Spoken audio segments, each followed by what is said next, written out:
Good morning. I am at Savanna State Forest here. I'm going to use the remote Lake Solitude area where it's got some hiking trails. As you can see, we're right here. It's got a couple shelters around here that are kind of worth checking out. I'm going to see if I can check out one or two of them today. Not going to go too far. I want to go about 6 miles depending on the loops. I have a trail log here, kind of when you use it, what you use it for. No trail map, so we got our own map, but we're good.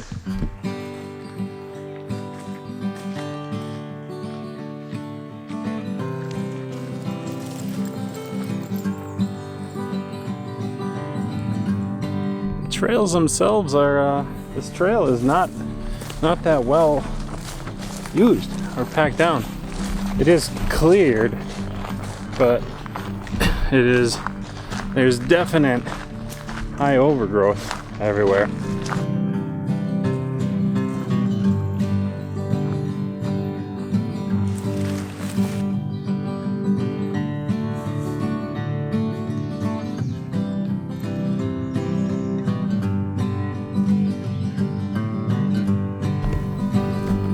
They have trail markers, which is something I didn't expect, but that's actually really nice.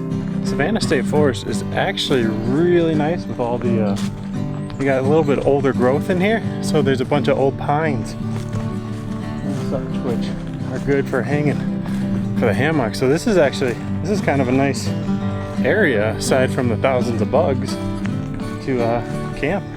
This is a good state forest to disperse camp in with all these trees, all this old growth. It looks super pretty, like all the way around. Yeah, I like it.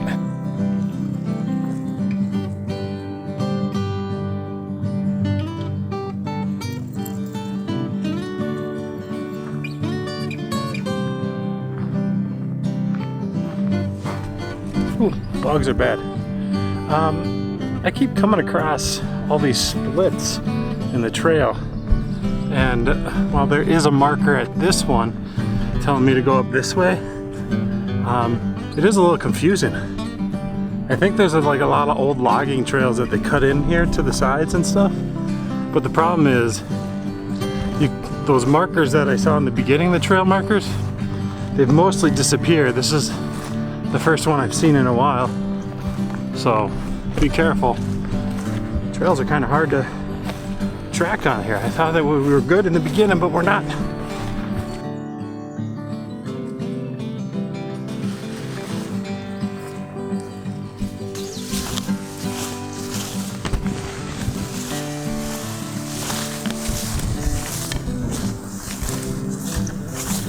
I don't think this is the trail anymore.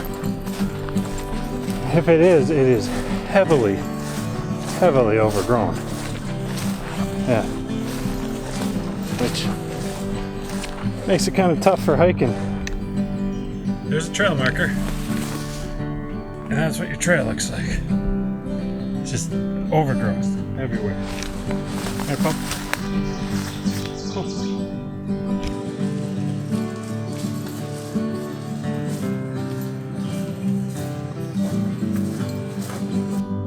This is what one of the shelters look like.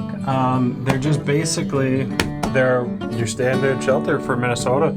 It's wood, it's got the good ceiling here.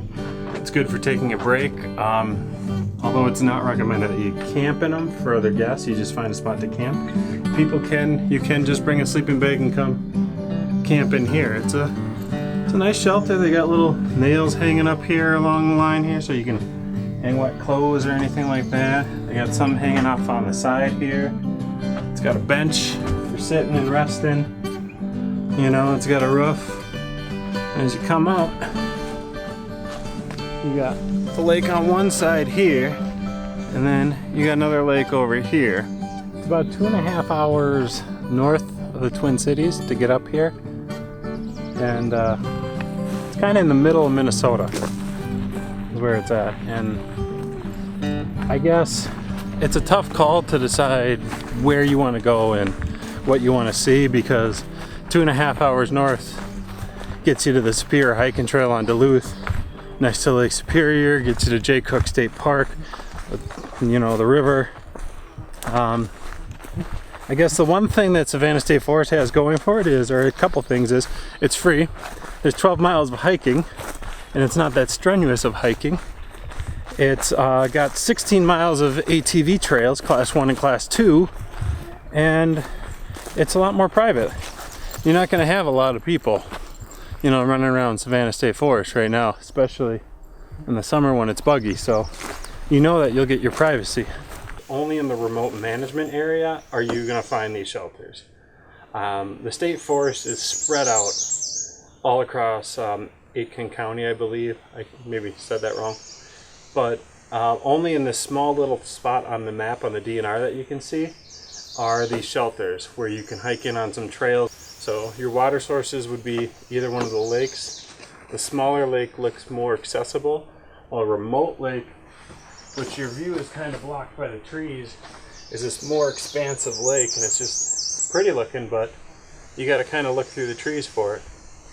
So it's a nice hike. The hike in here, I think, had the most elevation change out of anywhere in the state forest, and it just, you kind of go up on a ridge and back down, but it's super easy.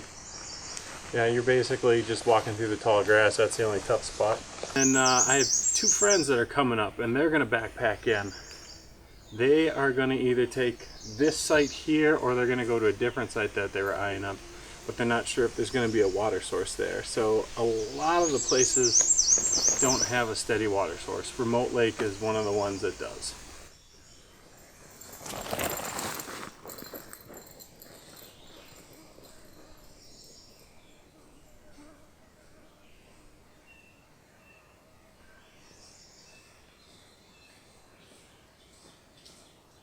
And we are going to be starting, let's see here, we are here at kind of the western end of the forest, and we are going to attempt to go up to this one. That one.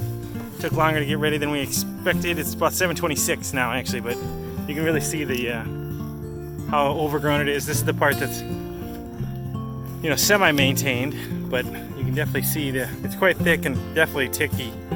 Raspberries, wild raspberries everywhere. So they actually look ripe enough you could eat them. We're not gonna, but you could eat them. Our Turnley Memorial Hut. This should be, we are about 0.6 miles from the car. So this should be the first, I stopped walking. This should be the first stop, but there actually is a pit toilet here. So I can't imagine that's the one we're going to.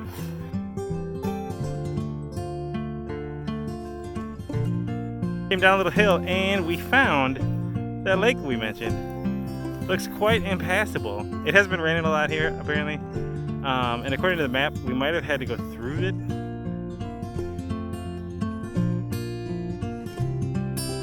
There's another way to the area. There's a loop that kind of goes to where we're going, so we're gonna just take the other end of the loop, and you can see it actually. Look at this. The trail opened up. That's where we just were, in that little tunnel, dark tunnel. Look how beautiful this is. Bugs are definitely less bad here out in the open, but a lot of birds. I like the bird sounds. I mentioned we should show you the map on the way out because the trail is closed, and we walked right past that map, having already checked the map at the parking lot. We didn't check that map as a step, and the mark, it is clearly marked as closed on the map there. So that was a waste of a little bit of distance, which is fine. We're gonna keep moving, and always check every map. Might as well, even though you know where you're going.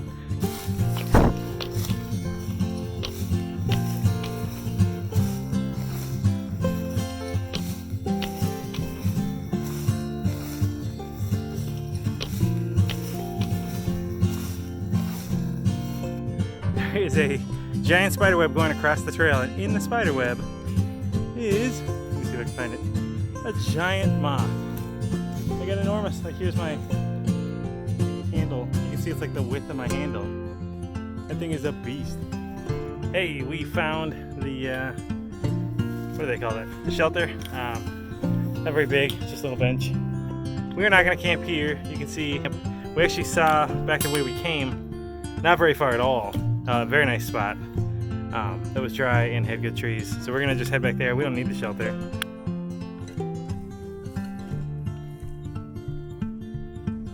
You've seen me on many videos in my MSR ground tent, but today's a big day because it is new equipment for me.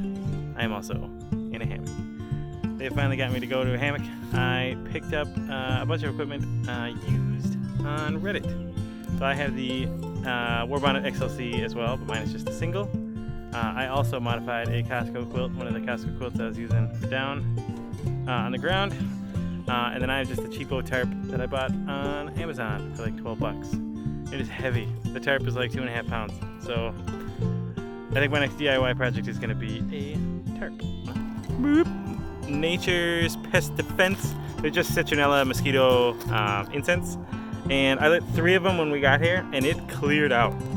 So I would say these are worth whatever tiny weight they weigh, because it made a huge difference. And I'm just going to burn 3 while we do food, and then I'll probably do another 3 in the morning, and that's enough.